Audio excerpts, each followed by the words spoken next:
Vamos a hacer todo el capítulo porque es muy largo, pero vamos a hacer unos cuantos versículos.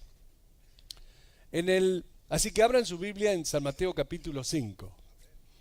En el capítulo anterior habíamos quedado que Jesús había comenzado a ministrar en la zona de Galilea, recorriendo las sinagogas, enseñando la palabra de Dios y sanando a todo enfermo que se le atravesaba en el camino. Al final del capítulo 4, leemos que su fama se había difundido por todas partes y la gente lo seguía donde quiera que iba. Ahora, en San Mateo capítulo 5, versículo 1, leemos: viendo la multitud, subió al monte y sentándose, vinieron a él sus discípulos. O sea que notan lo que dice, ¿no? Viendo la multitud, había miles. Subió al monte y sentándose, vinieron a él sus discípulos. Y abriendo su boca, les enseñaba diciendo. Bueno, este pasaje de las Escrituras es conocido como el Sermón del Monte o las Bienaventuranzas de Jesús. Sermón del Monte, porque dice que subió al monte para enseñarles. Y bienaventuranza, porque repite la palabra bienaventurados 9 veces. Pero noten que dice, vinieron a él sus discípulos. El sermón del monte no era para las multitudes. Jesús aquí no le está hablando a toda la gente, les está hablando a sus discípulos. Ahora, Jesús tenía muchos discípulos, además de la multitud que lo seguía y escuchaba sus enseñanzas. Ahora, de todos esos discípulos que le seguían, eligió a 12 para esa tarea tan especial: enviarlos a expandir el Evangelio. Además, el Sermón del Monte no se pronunció como una manera para que se salven los perdidos, perdón, sino como un estilo de vida para los verdaderos hijos de Dios. Era instrucción para aquellos que habían respondido a la invitación de Jesús a arrepentirse. Dice que viendo las multitudes, subió la montaña y cuando sus discípulos se acercaron a él, Jesús comenzó a enseñarles.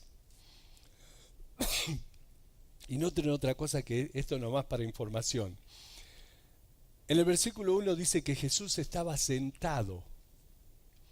Esa era la postura de un maestro.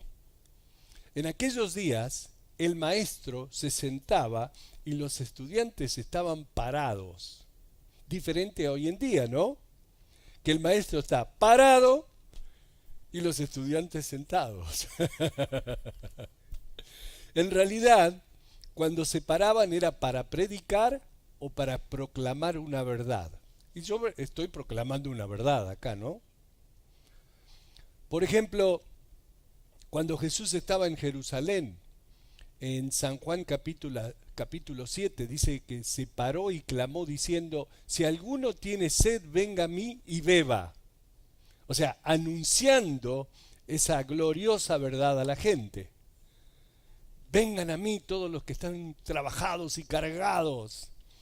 Así que se paraban para proclamar o para predicar una verdad, pero para enseñar se sentaban.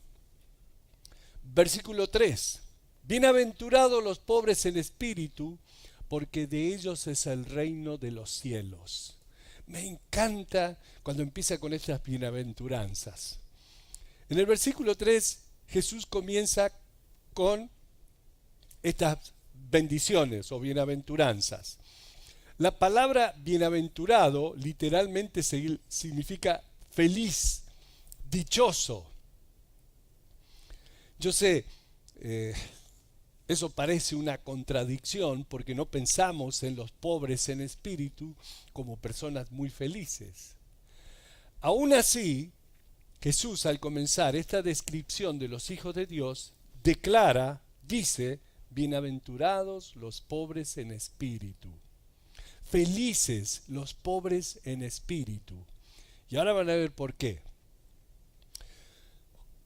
Jesús no está hablando de una pobreza física o material. Pobre en espíritu es lo opuesto a ser orgulloso, en este caso, ¿no? Y la pobreza espiritual es el resultado inevitable, es la consecuencia de llegar a una confrontación con Dios personal y real. Si alguien tiene un verdadero encuentro con Dios en su vida, el resultado inmediato siempre es la pobreza de espíritu. Ustedes dirán, ¿por qué? Bueno, una persona que es orgullosa y altanera es así porque no ha tenido realmente un encuentro, un verdadero encuentro con Dios. Y digo esto considerando que tenemos varios ejemplos bíblicos al respecto. Fíjense, en Isaías capítulo 6, cuando muere el rey Usías, vemos que Israel se había quedado sin ese gran popular monarca, el gran rey Usías. Entonces Isaías en el capítulo 6, versículo 1 dice así: en el año que murió el rey Usías, vi yo al Señor sentado sobre un trono alto y sublime, y sus faldas llenaban el templo.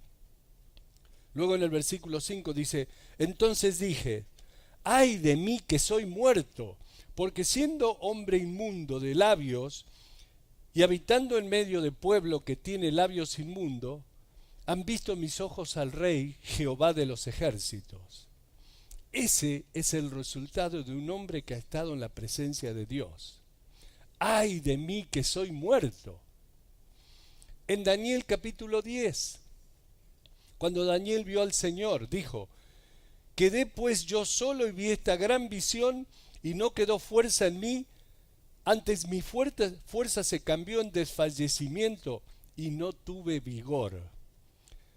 Daniel quedó sin fuerzas cuando tuvo la visión celestial. Cuando Pedro tuvo su confrontación con el Señor, dice Lucas 5, cayó de rodillas ante Jesús diciendo: apártate de mí, Señor, porque soy hombre pecador. Aquel que verdaderamente ve a Dios, se ve a sí mismo en su realidad, ve la pobreza espiritual que tenemos. Una persona que verdaderamente tiene a Dios en su vida. Cuando veo al Señor, su pureza, su santidad, su justicia, no puedo evitar: Dios mío, ayúdame, ay de mí que soy muerto. Eso es pobreza espiritual. Es una verdadera evaluación de sí mismo, lo cual te lleva a decir: Dios mío, ayúdame, necesito ayuda, veo todas mis impurezas. Y yo me acuerdo el día la semana en que me dijeron si me podía hacer cargo de este ministerio. Y esa fue la peor semana de mi vida, porque fui a Dios y le digo: Señor, yo no puedo. Veía toda esa semana, me sentía tan mal, porque me sentía tan sucio, es que Dios me permitió ver la verdadera persona que soy. Y que fui a un pastor amigo y le digo: no puedo yo aceptar esa posición porque soy una persona indeseable, o sea, me siento sucio, mal. No había cometido ningún pecado que me acordara en esos días, pero me sentía mal por esencia, porque sé cuál es mi naturaleza y la naturaleza del ser humano. Dios me permitió ver eso. Entonces el otro pastor me dice: tienes que confiar en Dios. Yo sé que eres un inservible, pero tienes que confiar en Dios. Ahí fue cuando dije: ok, Señor, confío en ti. Pero Dios me permitió ver eso, que dice: puedo agarrar una basura como tú y hacer algo. No ha hecho mucho, pero no, sí. Un cambio muy grande en mi vida, créanme. Pablo, el apóstol Pablo, en Romanos 7 dice, miserable de mí, ¿quién me librará de este cuerpo de muerte? Y Dios a veces te deja ver a ti mismo, verte a ti mismo. Ese es el principio. Es la conciencia de una persona que tiene una verdadera relación con Dios. Jesús dijo que esa persona verdaderamente es feliz, bienaventurado, dichoso. ¿Por qué? Porque tiene un verdadero encuentro con Dios. Y como resultado, el reino de los cielos le pertenece. Fíjense, porque de ellos es el reino de los cielos. ¡Wow! Ya no vive solamente en ese reino material, temporal, sino que ahora ha sido transferido al reino de los cielos, como hijo de Dios y como ciudadano del reino eterno. Versículo 4. Bienaventurados los que lloran, porque ellos recibirán consolación. Felices los que lloran. Hoy tengo sufrimientos, hoy derramo llanto por mis pruebas, mis tribulaciones, por mis fallas. O lloro por lo que veo que hay dentro de mí. Pero la promesa del Señor es, porque ellos recibirán consolación. Segunda de Corintios capítulo 1 dice, nuestro Dios de toda consolación nos consuela a través de todas nuestras pruebas. Cuando el Señor comienza a ministrarme con el poder y la fuerza de su Espíritu Santo, y comienzo a experimentar las victorias de Cristo Jesús en mi vida, eso me hace verdaderamente feliz. Pero esto no llega sino hasta cuando ha llegado hasta esa situación de verdadera de llanto. Daniel sufrió algo así frente al hecho de que no tenía fuerzas. Y también yo, cuando te das cuenta de que no tienes fuerza, no tienes habilidad ni poder, me doy cuenta de que no soy nada sin Dios. Y esto ya se los he dicho. Cada día más le pido a Dios que tome control de mi vida. Siento esa necesidad de ser ayudado. Lloro, clamo por ayuda. Y allí comienzo a experimentar la consolación de Dios. Dice, porque ellos recibirán consolación. Y créanme que así es como me siento yo cada semana cuando preparándome para compartirles los mensajes los domingos y los miércoles, y también mientras que estoy esperando ahí para pasar al frente, ahí me da, así me siento, ¿no? Señor, ayúdame, Señor, ayúdame. Gloria a Dios. Ojalá que nunca se me vaya eso, porque cuando me la crea, ahí viene el problema. Bienaventurados los mansos. Ay, ay, ay. ¿Qué es lo opuesto de manso? Rebelde, bravo. Bienaventurados los mansos, porque ellos recibirán la tierra por heredad. El significado de la palabra, verdadero significado de la palabra manso es dócil, domesticado, como algunos de nosotros, o la mayoría de nosotros. Tenemos la capacidad de llevarnos todo por delante, de destrucción, pero ahora somos mansos, sumisos, dóciles. Y es interesante porque estas no son características realmente admirables por el mundo, el ser manso. El mundo admira al agresor, al temperamental. Pero Jesús aquí está diciendo o definiendo a un hijo de Dios, está describiendo las características que son admiradas en el cielo. Bienaventurados los mansos, porque ellos recibirán la tierra por heredad. Tremenda promesa, ¿no? para que vean esos machotes. Yo soy el líder de la casa.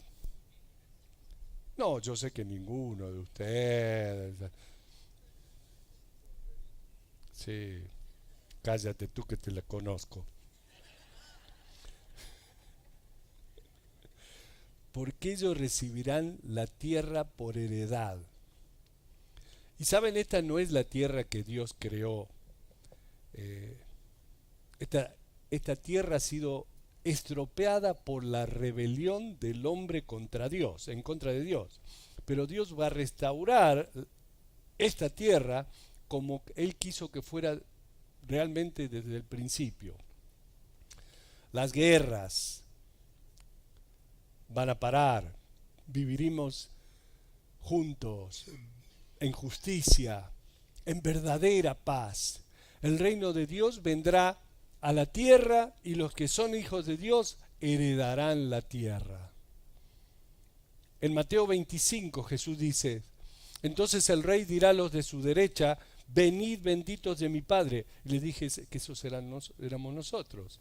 Heredad del reino preparado para vosotros desde la fundación del mundo. Aquí leemos, bienaventurados los mansos, porque ellos recibirán la tierra por heredad. Ahora pónganse a pensar, qué maravilloso lugar podría ser este planeta si no hubiese sido por la contaminación que el ser humano ha traído.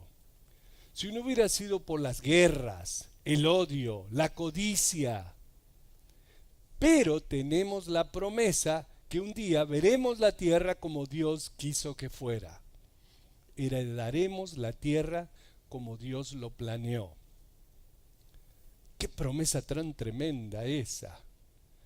Bueno, el milenio, la Biblia dice que durante el milenio con Cristo aquí, que la tierra va a ser restaurada como fue en los tiempos de Adán.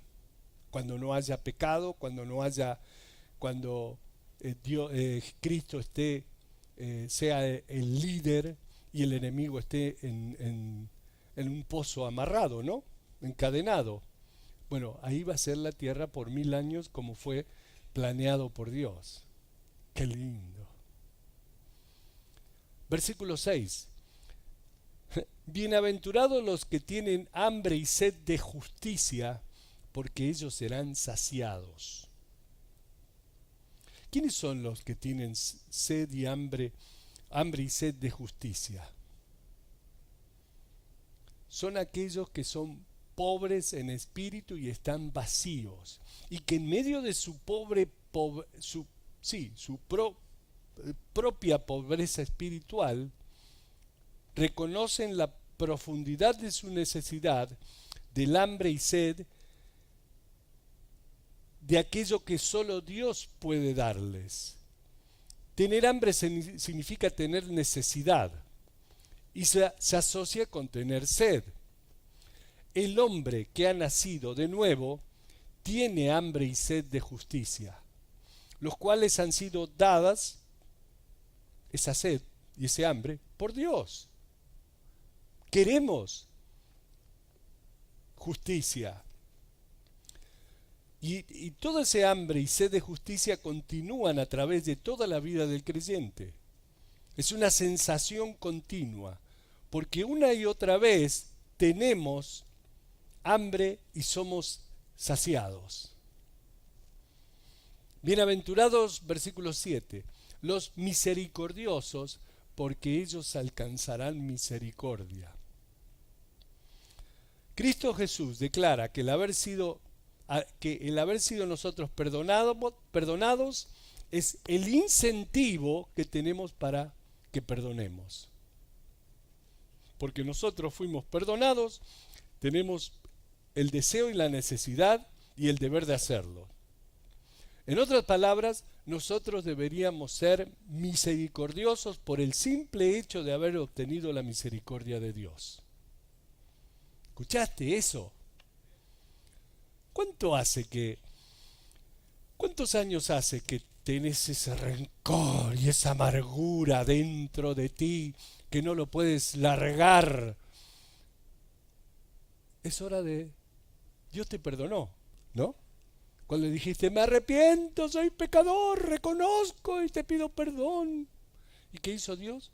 Te perdonó y ya no se acuerda más de tu pecado. Ahora, tú tienes que perdonar. Es hora que reconozcas eso y digas, Señor, quítame, arráncame esto. Porque ese rencor, ese odio se va haciendo amargura, raíz de amargura, y es como ácido que te va carcomiendo por dentro. ¿Vieron cuando andas con ¿cómo se llama? Cuando úlcera, que no puedes tomar café, que no puedes tomar bebidas alcohólicas, nada, porque te quema por dentro. Eso es lo que ese odio, esa amargura está haciendo. Te va comiendo por dentro. Y es hora que le digas, Señor, aquí está. Tú dices que te dé mi carga y descanse, porque tu yugo es fácil y tu carga ligera. Ok, acá está, te la entrego. Y llora como un bobo como yo lloré cuando se lo entregué. Y él la tomó. Versículo 8. Bienaventurados los limpios de corazón, porque ellos verán a Dios. ¡Wow! Señor, dame un corazón limpio. Yo quiero ver a Dios. Esa debe ser nuestra oración verdadera. Pero eso es algo que no podemos evitar. Todo aquel que verdaderamente ha aceptado a Cristo Jesús en su corazón, experimenta un cambio en su vida personal que es inevitable. ¿Por qué? Es limpiado, purificado totalmente, y los deseos de su corazón son completamente diferentes. Ya no piensa o planea con malicia hacer cosas malas. ¿Por qué? Porque ha habido una limpieza interna en él. El Espíritu Santo habita en él y la limpieza es constante. Constante, y tienes el deseo de estar limpio, de no pecar. Y ora, Señor, ayúdame para no pecar más. Y decimos, cúbreme con tu sangre para no pecar, ¿no? Cuando nos vienen esas tentaciones. ¿Y qué dice Jesús? Bienaventurados los limpios de corazón, los que no tienen malicia ya. ¿Recuerdan cuando escuchábamos a alguien hablar o en un discurso o algo, y enseguida buscábamos saber la cosa, lo malo, lo sucio? Tengo una tía que tenía como 90 años, iba a la iglesia con mi mamá y el pastor hablaba y que esto, y ella siempre le encontraba al pastor. Claro, ¿cómo va a decir eso? Por todo lo que roba. ¿Cómo no va a estar en paz? ¿Cómo? Bienaventurado, versículo 9. Los pacificadores, porque ellos serán llamados hijos de Dios. Los pacificadores son aquellos que están en paz con Dios y en paz con los demás. Pablo en Romanos 5 dice, justificados, pues por la fe tenemos paz para con Dios por medio de nuestro Salvador, Cristo Jesús. Qué hermoso, ¿no? Somos pacificadores porque hemos sido reformados por el poder regenerador del Evangelio. Hemos entrado en paz con Cristo. Por lo tanto, ahora somos embajadores capacitados con el mensaje de paz a un mundo afligido. Y somos llamados hijos de Dios. Pero nosotros somos embajadores de Cristo.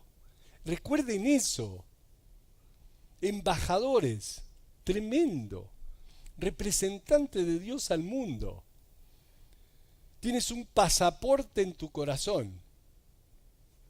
Ahora cuando que estoy viajando mucho y cada vez que pasaba por inmigraciones aquí y tenía que hacer toda la cola, la fila, y cuando viajas mucho inmediatamente cuando vas a la maquinita y pones el pasaporte, ahora te sale la foto con tu nombre y todas tus cosas. Pero si viajas mucho, te hacen una X.